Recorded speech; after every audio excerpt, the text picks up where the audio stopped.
How has practice been? The last couple of days, do you like what you've seen, or is we haven't done going? anything? No. We haven't done anything. I mean, yesterday was really the first day that we actually had, any kind of practice, and they were pretty good. And we took a couple of days off, and now we'll go, Friday, Saturday, Sunday, Monday, Tuesday, hopefully.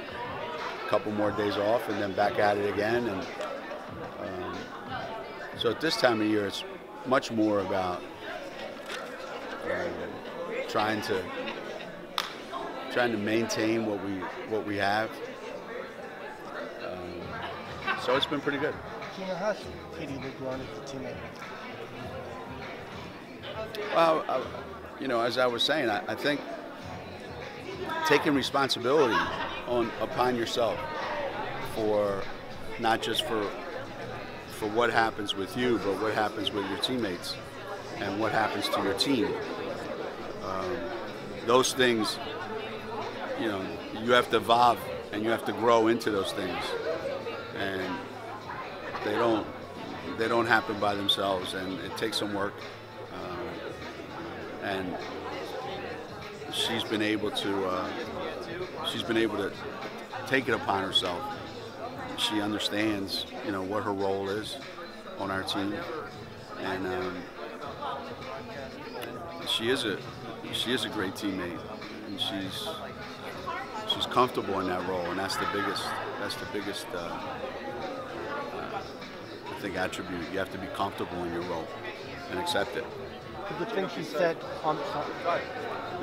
said was, an award for all of us, and there seemed like a lot of sincerity about that you don't see out of a lot of kids. I'm just wondering that part of her, as far as the growth process comes, that she understands, she has to, she needs help, she has to get that stuff, it is about her teammates. Right. Yeah, I think you learn that. You always, when you're in a team sport, you always accomplish things as a team. You might get singled out for your individual performances, but everything that happens to you in a team sport is a direct reflection of your teammates and how you how you interact with them, and because in order to get that award, you have to be on a really successful team, and in order to be on a successful team, you have to not just do your part, you have to appreciate the part that everyone else plays. And without you, they wouldn't be as good, and without them, you wouldn't be as good. And that's a message that we try to hammer home every day. Besides trying to win another trophy here, what can be accomplished this week in terms of just heading into the big tournament in the right frame of mind, doing things the way you want to see? Is this a good kind of tone setter as well? Yeah, I think. I mean,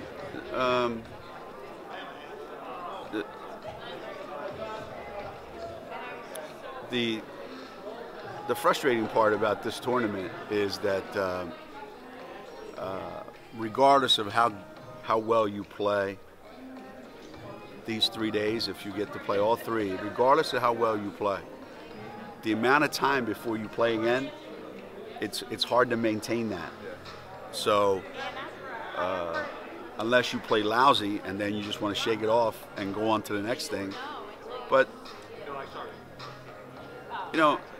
every team we're going to be playing, they'll be for the third time, for the most part, unless if something changes. But if you play somebody a third time, you have to either say, well, this isn't just another regular season game.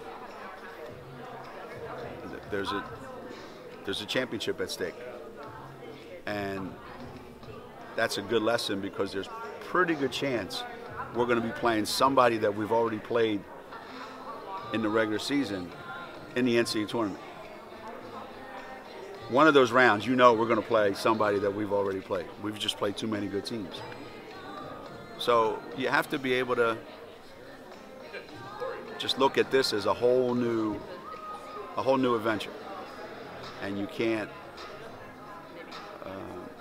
use past experience as anything. You can't go in thinking, let's get to the next round, forget this one.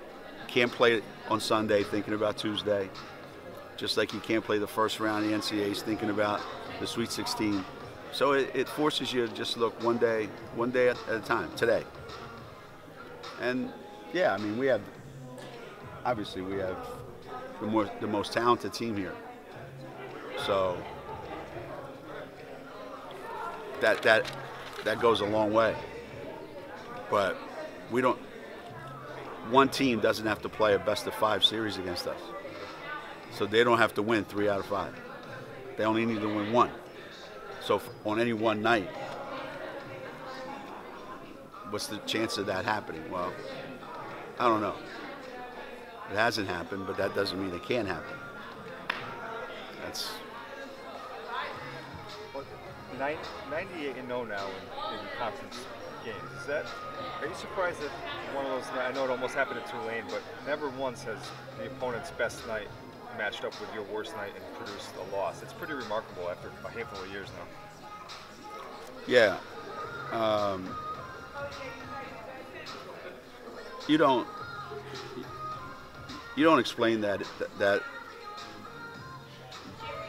phenomenon. I don't think you can explain it. I don't know that you can say, well, this is the reason why. I mean, even by accident, somebody has a great night and you have a bad night. You should be in trouble that night. However, it just... So one thing I can say about our basketball program, that generally speaking, up until this point, I think you just marvel at these guys that day in and day out, when it's game time, they figure out, what do we have to do tonight to win? Doesn't matter who the opponent is. And very rarely, have we just thrown in the towel at some point and relied on, well, we didn't shoot the ball well. There you go. So we have an excuse for losing. I think the fact that we have kids that play genuinely really hard and compete on every possession, we put ourselves in a position where we have a chance to win every single game. That's why sometimes I get annoyed with guys on my team, especially young players, when they think they can just show up at Connecticut and just mail it in. I mean, I didn't sign up to be like everybody else. It's not what we do here. So if you want it to be like everywhere else, then you need to go everywhere else, but here. You haven't made any Katie Lou jokes. Is it too early in the morning? Or? No,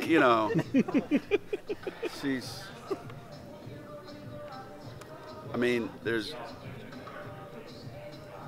not much that, thank you, there's not much that you can, I mean, there is, don't get me wrong, there's a lot of things you can say about Katie Lou that, but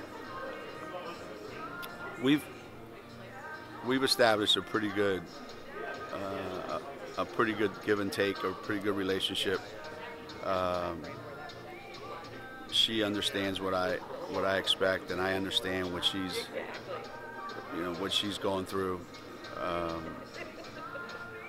She's seen enough great players come through our program. I think she knows this is what I have to do if I want to be one of them.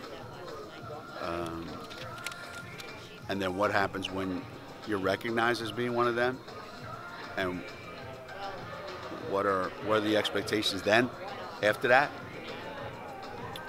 But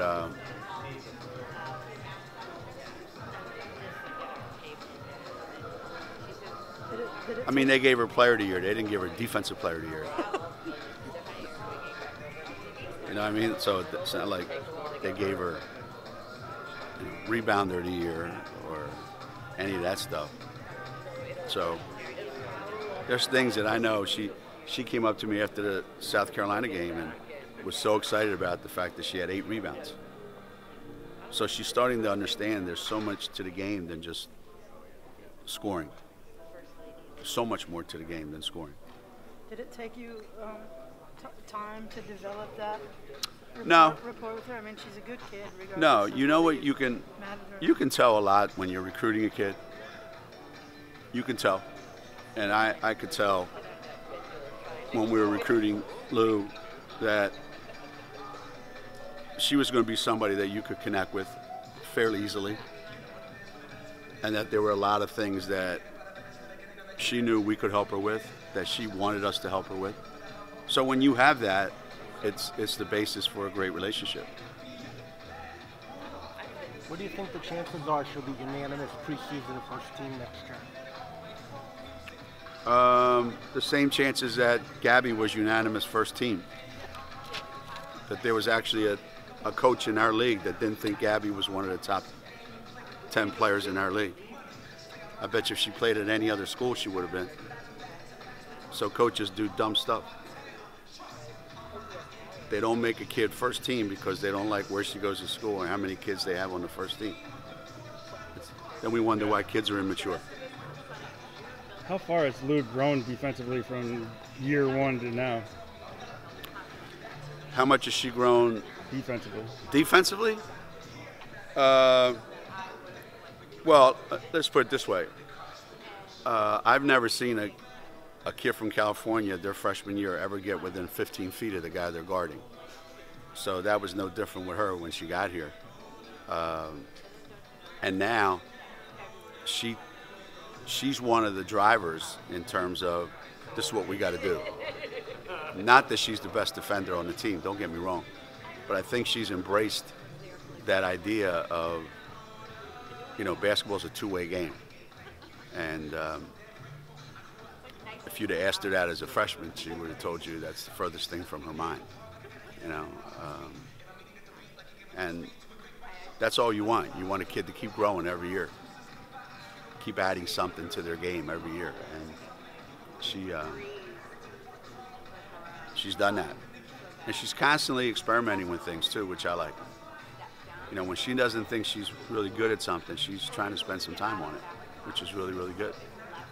What's been her biggest area of growth this season? This season? I think moving without the ball. I think it dawns on players as they get a little bit older that you're being guarded different than everybody else on the team is being guarded. So it's not as easy for you to get open as everybody else. So you have to work harder. And just because you cut doesn't mean you really are moving well without the ball. That just means you're moving. So there's a big difference between, hey, cut, and really cutting to get open and cutting with a purpose. So if you notice how many labs she's been getting and how many, times she's been open, it's because of that. It's not because we're all of a sudden running more intricate stuff for her. She's actually taking advantage of the stuff that we've always been running for her. She's just seeing more things that she can do. And that's part of growing as a player. Kristen Williams got named National Player of the Year, WBCA. Just your thoughts on the season she's had. What did you? I know you haven't seen her a lot, but just how happy are you for her? And she's getting closer, trying to get that state title she's been trying to get. Yeah. Well, if she gets a defensive rebound that she didn't get last year off a missed free throw, maybe they'll win a national championship or a state championship. I'll never let her live that down. I think this junior class, this senior class coming out right now, it's kind of an interesting group. When I saw them play in Spain at the 17 and under World Championships, when I went over there, Jose let me into the gym for a couple of days. He usually has the place locked down. No one's allowed in the gym in overseas, especially in Spain, when Jose's in the building. But when you watch them play, it was funny because you watch that team play and you go, that kid is just on a different level. She just, and even when she played up a level, there's just something about her personality type, the way she conducts herself on the court. She has a scorer's mentality, and there aren't too many places she can't score from. And she's a competitor. She competes. How important is that? Because you brought in kids, some that are here right now, that they didn't necessarily have that. You know, they have talent, but that takes a while. I mean, yeah. I mean, there is this misconception out there these days that because you're talented, that you're going to be a good player. And nothing could be further from the truth. If you have some talent and you're a competitive son of a gun, then you have a chance to be a really good player. So she's got both. She's got lots of talent and she's competitive as hell. Olivia ended her high school career with a triple double. I know. Marissa was down at the game. I felt bad for her. I'm sure there's a couple possessions she'd like to have back, you know. And you know, anytime you have kids coming off of injuries, you know, it takes them a long, long time to get back. And in that same tournament I was talking to you about in Spain, Olivia was head and shoulders above every other post player. Not necessarily not in her skill level, but the way she competed against everybody. And to me, when you come into a program like this, the expectations are you're going to compete. If I have to make you compete, then we got issues. I mean, inherently, if you say, I'm going to Connecticut, that's like saying, I want to compete. It's like saying if a kid is a pretty good student and says, well, I want to go to the best school.